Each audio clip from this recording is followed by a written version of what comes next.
Welcome aboard for another video. Thanks, Conductor Keith. Before we start the video, I want you to know that the techniques used in this video can be used in any scale. In fact, here, I used it on my N scale layout. Hello. The purpose of today's video is to build a pond, and you will find that it's very, very simple. Anyone can do it. I mean, if I can do it, anyone can do it. My son Felix, represented by this fellow, wanted me to build a pond. So I did.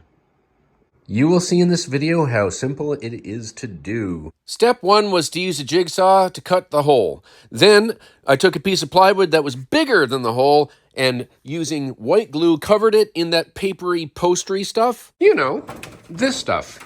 Then I glued and screwed all that to cover the hole. Now, it's okay if the glue underneath that paper is not completely level.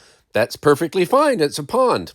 I finished around the pond with a cement and sand mix. More on the use of cement for scenery in G-scale in the next video. Step 2 involves taking the cheapest acrylic artist paint I could find and using artist techniques, painting with different colors so there's a grayish around the edges and then gradually getting bluer and darker toward the center. It took some work to work all of this in, but I did get there. The sign was easy with just a piece of bamboo skewer and a coffee stick stirrer. Now, how did I get that deep-looking gloss? For the top of the pond, I'm putting on acrylic medium. It's called gloss medium.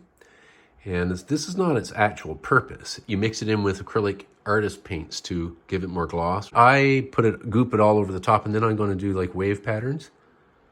And we'll let it dry and we'll see what it looks like. The trick here was to do multiple coatings, letting it dry in between. With the naked eye, you can actually see the depth. Hello. Now, obviously, in my fictional world, this pond is fed by an underground stream. You can't have a pond without a boat. And I try to cut corners where I can so I can have my live steam.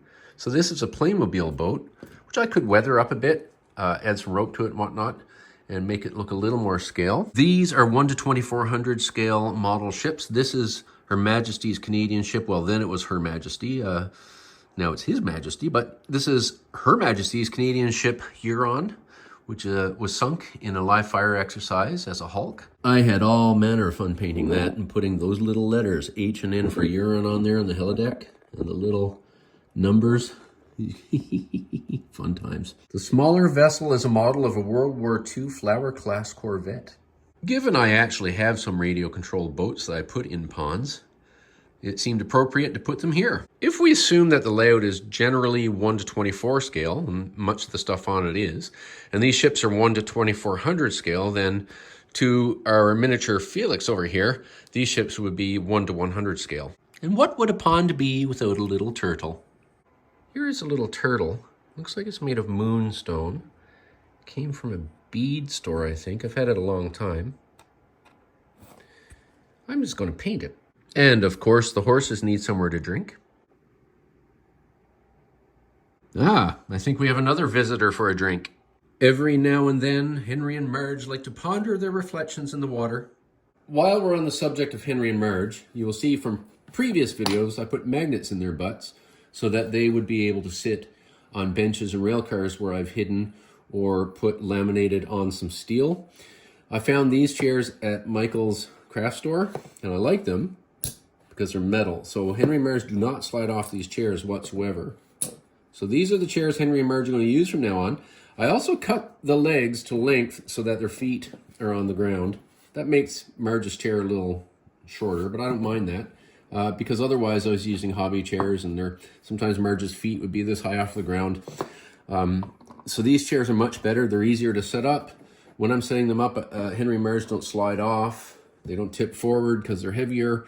Their feet touch the ground, so it's a whole lot better. Oh, Henry, I love that Terry has put this pond here so we have a place to come and ponder and chat. I know what you mean, Marge. Yes, I know what you mean, and even the dog likes it. And it's especially nice when the boats are out. But we do have to take our chairs and get moving along, Marge, because Terry's planning on sending some trains along. By using multiple coats of gloss medium, you really get a good reflection in the pond.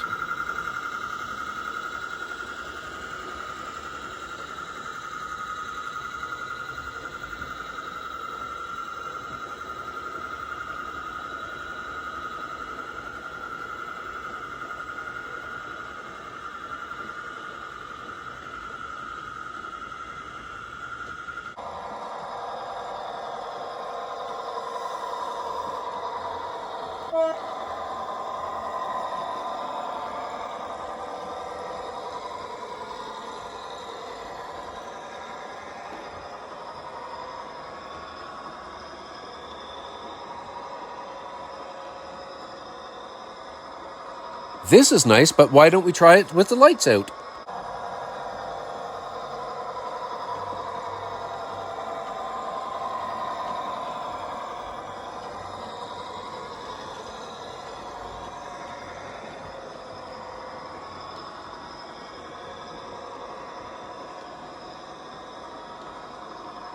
I should mention that the friar wanted me to pass on to you that he thinks you should click the like button for this video, that you should share it so we can help encourage our hobby, and all that.